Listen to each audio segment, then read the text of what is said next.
Hello viewers, இன்னைக்கு நம்ம பார்க்க போறது ஒன் பீஸ் எபிசோட் 560 பார்ட் 2.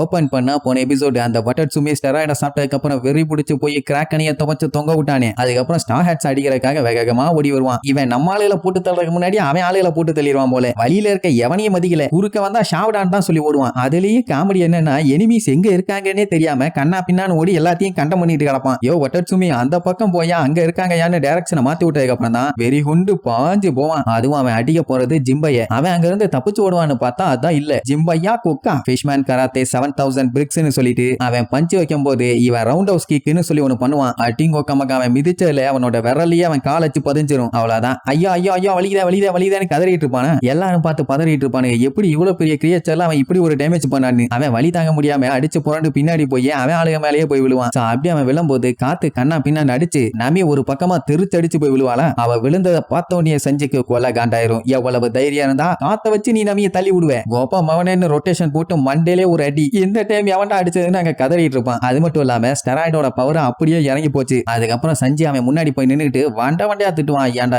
எரும மாட்டு பாயில எவ்வளவு தைரியம் இருந்தா எங்க அழகான நேவிகேட்டர் மேல நீ ஸ்கிராட்ச போட்டிருப்ப. உன்னை நான் சும்மா விட மாட்டேன்பா. சுத்தி இருக்க ஆளு எல்லாருமே இவனை பார்த்துட்டு பதறுவாங்க. ஏன்னா அவனோட கிக்கு ஒன்னும் இடி மாதிரி இருக்குது. இவ்வளவு பெரிய ஜெயண்டையே அடிச்சு ஹர்ட் பண்ணிருக்கானா அப்ப ஸ்ட்ராங்கான லெக் தானே. அந்த டைம் நம்பி எந்திரிச்சு நல்ல வேலை எதுவும் ஆகலம்பா. இங்க வட்டட்சுமி புலம்பி தள்ளுவானா ஒண்ணு வேணும்னே இப்படி எல்லாம் பண்ணலன்னு. அவனே பச்சை புள்ள என்ன சொன்னாலும் நம்பிடுவான். அவன்கிட்ட போய் நான் தான் சண்டை போடுவேன் இவனு ரெண்டு பேரும் போய் நிப்பானுங்க. அங்க பஞ்சாயத்து எப்படி போயிட்டு இருக்குமா. ரோபின் ஒரு சைடு பெரிய சைஸ்ல கைய வர வச்சு சும்மா சப்புன்னு எல்லாத்தையும் அப்பி தள்ளிட்டு இருப்பான். செவினியில இல்ல ஆளையே அடிச்சு தூக்கிடுவான். அப்ப அந்த யூசுவா காட்டுறாங்க. ஸ்டெராய்ட வாயில போட்டு நல்லா மென்னு தின்னுட்டு இருப்பான். அவன் நார்மலாவே கத்திய வச்சு அந்த வெட்டுவான். இப்ப ஸ்டெராய்ட சாப்பிட்டானா என்ன ஆகும். அதுவும் எப்படின்னா ஒரு தட்டுல எடுத்து வச்சு ஏதோ முறுக்கு திங்கிற மாதிரி தின்னுட்டு இருப்பான் சரக்கு அடிச்சுக்கிட்டே. இதுல வேற இவருக்கு ஃப்ரைடு சிக்கன் வேணுமாமா. அவனுக்கு எல்லாம் பார்த்துட்டு யோ நீ என்ன பார்லையா இருக்க எங்களுக்கு ஹெல்ப் பண்ணுவேன்னு பார்த்தா ஜாலியா சரக்கு அடிச்சுட்டு இருக்கேன்னு திட்டுவானுங்க. அவன் அதெல்லாம் கண்டுக்கிற மாதிரி இல்ல. ஸ்டெராய்ட ஒன்னொன்னா வாயில எடுத்து போட்டு கருக்கு முறுக்குன்னு கடிச்சு தின்னுட்டு கிடப்பான். இவன் குடியார பைய வேஸ்ட். இவனால எந்த ஒரு பிரோஜனமும் இல்லன்னு சொல்லிட்டு இருக்கும் போது கண்ணாடியை போட்டுக்கிட்டு நுருன்னு ஒருத்தன் வருவான். அவன் என்னடானா இதுதான் நம்ம சான்ஸ், இந்த சான்ஸை யூஸ் பண்ணி ஆபீசரா மாதிரி எல்லாம்னு முடிவு பண்ணிட்டான். அதனால என்ன பண்ணுவான், அங்க வெட்டி வீசிட்டு இருக்கானே நம்ம ஜோரோ அவங்கிட்ட போய் சண்டைக்கு போவான். யாரா நீ எரும மாட்டு பையலன்னு கேட்டா நான் தான் கூடிய சீக்கிரத்துல ஃபிஷ்மேனோட நம்பர் 1 ஸ்வாட்ஸ்மேனா மாற போறவன், என் பேரு நுருன்னு சொல்லுவான். அப்படி இங்க சண்டை போயிட்டு இருக்குமா. அதே நேரம் இங்க யூசுவா காட்டுறாங்க. அவன் ஸ்டெராய்ட ஏதோ முறுக்க சாப்பிடுற மாதிரி சாப்பிட்டு இருந்தவன அதோட எஃபெக்ட் உடனே ஸ்டார்ட் ஆயிருச்சு. அப்படியே முடியாம கதறிட்டு இருப்பான். பாடி கொஞ்சமா வீங்கி தலையெல்லாம் வெளுத்து போய் கண்ணெல்லாம் செவந்து போய் ஓடி மாதிரியே இவனும் பயங்கர பவர்ஃபுல்லா மாறிடுவான். அதே நேரம் இங்க நுரு கூட சண்டை போட்டுட்டு இருக்க நம்ம ஜோரோ வேற லெவல்ல மாஸ் காட்டுவான். அந்த நுருவே பார்த்துட்டு பரவாயில்ல செம்ம ஸ்ட்ராங்கா தான் இருக்கேன்மா, நம்ம பையன் மூதேவி நீ வீக்கா இருக்கடாமா. உடனே அவன் என்ன பண்ணிடுவான், இப்படி எல்லாம் சண்டை போட்டா ஜோரோவை ஜெயிக்க முடியாதுன்னு அவன் மண்டையில இருந்து பிரகாசமா ஒரு ஒளி அடிச்சு விடுவான். அந்த ஒளியில சுத்தி என்ன இருக்கு ஏது இருக்குன்னு ஒண்ணுமே தெரியல. அப்படி ஆச்சுன்னா அவனால சண்டை போட முடியாது இல்ல. சோ செத்தடான்னு சொல்லி அவன் கத்திய வச்சு ஜோரோவை ஒரே போடு. அப்படியே பாடி ரெண்டு துண்டா போயிரும்.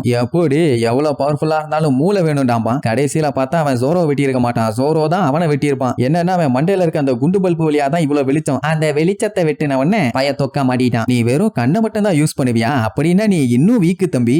போயே அப்படி மூலையில உட்காந்து நல்லா ட்ரைன் ஆகுன்னு சொல்லிட்டு ஒரே அடி. அவ்வளவுதான் தெரிச்சு தேய்ச்சிக்கிட்டு போய் விழுவான். இப்ப என்ன அவனுக்கு நம்பர் 1 ஃபிஷ்மேன் ஸ்வாட்ஸ்மேனா மாறணும். அதனால நான் தோக்க கூடாது, கண்டிப்பா நான் சண்டை போட்டு ஜெயிச்சே ஆகணும்னு சொல்லிட்டு எந்திரிப்பான். பின்னாடி இருந்து சரக்குன்னு 4 வெட்டு. ஜோரோ கண்டிப்பா முதல்ல வெட்ட மாட்டான். வெட்டினது யாருன்னு பார்த்தா அந்த யூசு. யாரா நம்பர் 1, யாரு நம்பர் 1, எப்பவுமே நான் தான்டா நம்பர் 1ன்னு சொல்லிட்டு அங்க இருக்க ஆளுங்க எல்லாத்தையுமே மின்னல் வேகத்துல சும்மா சர்ன்னு போய் வெட்டுன்னு வெட்டி தள்ளுவான். அதாவது அவன் வெட்டிட்டு இருக்கிறது பூரா அவன் ஆளுங்க. யோ யாரு பக்கையா சண்டை போட்டுட்டு இருக்க, நாங்க உங்க ஆளுதான்னு சொன்னா கேட்கவே மாட்டான். அவன் எவ்வளவு ஸ்ட்ராங்கா இருக்கான்னு நல்லாவே தெரியுது. ஆனா அவங்கிட்ட இருந்து எஸ்கேப் ஆக முடியல. அவ்வளவு வேகமா வந்து எல்லாத்தையுமே வெட்டுன்னு கண்டமேனி வெட்டி தள்ளுவான். ஷீல்ட் எல்லாம் யூஸ் பண்ணுவாங்க, ஆனா அந்த ஷீல்டையுமே வெட்டி வீசிடுவான். இந்த மாதிரி அவன் டீம்ல ஒரு 4 பேர் இருந்தான்னா போதும், நாக்க புடிங்கிட்டு ஓடியே செத்து போயிடுவான். இன்னும் கொஞ்சம் சரக்கு கொடுத்துட்டு அப்படி ஓரமா உட்காந்து பார்த்தாலே போதும், அவனே அவங்க ஆளுங்க எல்லாத்தையும் போட்டுருவான் போல. மத்தவனை எல்லாம் பார்த்துட்டு ஹோடிக்கு என்ன ஆச்சோ அதே மாதிரி தான் இவனுக்கும் ஆயிருக்கு. இவனும் மான்ஸ்டராவே மாறிட்டான். அந்த லூசு பையன் சரக்கு அடிக்கல, அதனால மூளையோட இருந்தான். இவன் சரக்கு அடிச்சுக்கிட்டு கத்திய வச்சு சல்சா டான்ஸ் ஆடிட்டு இருக்கானே, என்ன பண்றதுன்னு புலம்பி தள்ளுவாங்க. அவனுக்கு எல்லாத்தையும் வெட்டி வீசுறது செம என்டர்டைன்மெண்டா இருக்குது. ஆல்ரெடி நிறைய பேர்த்த வெட்டி வீசிட்டான், நான் இன்னும் நிறைய பேர்த்த வெட்ட போறேன்னு சொல்லி வளைச்சு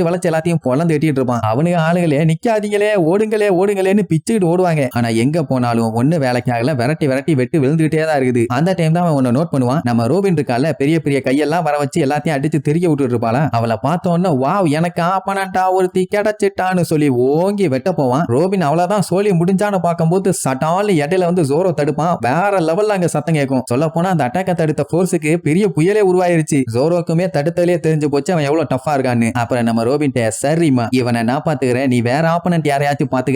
அவ பேந்த மொழிப்பா, இவன் வந்து காப்பாத்திட்டு நம்ம கிட்ட பர்மிஷன் கேட்கறானு. இப்ப என்ன ஜோரோ நியூ வேர்ல்டுக்கு போறதுக்கு இதுதான் ஒரு நல்ல வார்ம் அப். சோ வேற லெவல்ல இவனை செஞ்சு விட்டுறேன். அவனுமே இழுச்சுக்கிட்டு சண்டைக்கு ரெடி ஆயிருவான். அதே நேரம் அந்த நோவா கப்பல் இன்னுமே மிதந்துட்டு தான் இருக்குது. லூஃபியால தண்ணியில வேற அவனோட ஃபுல் பவரை யூஸ் பண்ணி சண்டை போட முடியல. பவர் கம்மியா இருக்கேன்னு ஃபீல் பண்ணுவான். கோடி கேட்டுட்டு எது பவர் கம்மியா இருக்கான்னு ஷாக் ஆவான். பின்ன அப்பவே ஷாக்கு கொடுத்துதானே கதற விட்டான். அதுக்கப்புறம் பச்சை பச்சையா திட்டுவான், நீ எல்லாம் ஒரு கேவலமான பிறவி, நீ இப்ப எங்க இருக்கேன்னு உனக்கு தெரியுமா? Deep C.